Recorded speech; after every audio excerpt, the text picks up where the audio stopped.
Good morning. We're here in Corralitos, California. We're at a conference center. When this was being built, the owner of the center knew that she wanted to use Graywater to help irrigate some of the crops she was going to be putting in. And so each of the rooms, which are the larger windows, both have a door into a common bathroom. There are 4 bathrooms total. And when they were plumbing those, they separated out the Graywater lines, the sink and the shower, from the Blackwater line, the toilet. So if this was something you wanted to do and your house is already built, it's fairly easy to just go under your house and identify what is your shower. The shower underneath your house always has a P-trap, and the sinks do not. So that you would have to identify what are the sinks, but the toilet is obvious because it's 4-inch ABS, and typically your shower is going to be 1.5 or 2-inch ABS. The P-trap for the sink, as you are well aware, is in the little vanity underneath the sink. Anyway, so she tied all of those lines together and ran it out to a separate septic system that was just a Graywater septic system, keeping all of that gray water out of her main septic system, which also will prolong the life and the utility of that septic system. What we're doing this week is we're going to take that gray water, we're going to divert it into a little filter and pump unit called an aqua to use, and then we're going to pump that water out of that unit to a grid that we will be creating so that she can plant and grow flowers and vegetables here on the property. So once again, we're going to put an aqua to use in at this site as well. This is a little larger model. It's the Pro, and because we have so much water coming out of the conference center, we wanted to have a little more robust unit here. So once again, we have our pump, we have our float switches. How this works is as water comes into the unit, this float switch goes up, but the pump won't actually turn on until this float switch goes up. And then as the water vacates, this will drop down, but the pump won't turn off until this one goes all the way down.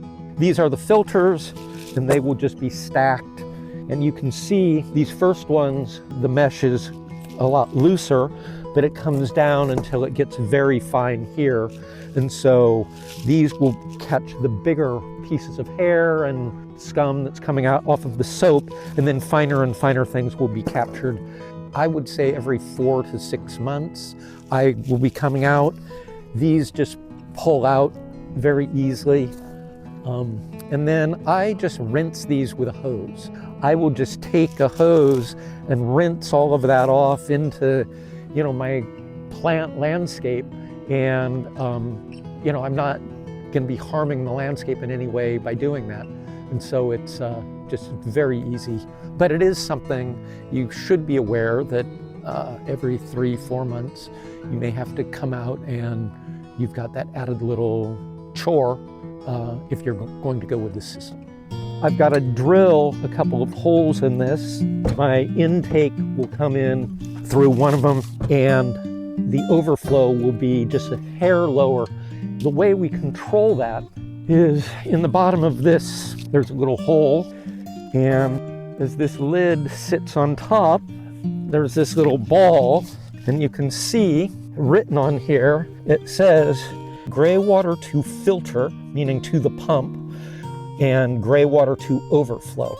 So if I'm dyeing my hair and I don't want the bleach or something to go out to my landscape, I can turn this to Graywater to overflow. Otherwise, I turn it the other way, the ball raises up and allows the water to go out that hole and then pass through the filters to get to the pump.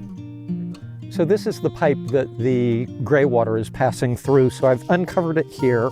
What I'm going to do is dig this out a little bit more. I'm going to build a box and I'm going to drop that into it. And there will be a cover on that box so that we can get in there and lift off the lid so that we can clean the filters and whatnot. But it's going to protect the unit a little bit. Then the overflow is going to go back into that pipe, and it can continue on to the septic system if we're turning it and we don't want it to go to our landscape. We're going to come out of this unit and drop down to some PVC, probably a little bit of 1-inch PVC, which will lead to emitter tubing. And we're going to build large grids of emitter tubing for this area, up there near where you can see the fig tree, and for over there. And then what the woman would like to do, the owner of the property, wants to come in and plant, I think, a lot of vegetables and whatnot, so that she'll be using her water efficiently and irrigating and really getting some crops. I know there's a question about watering food crops with Graywater.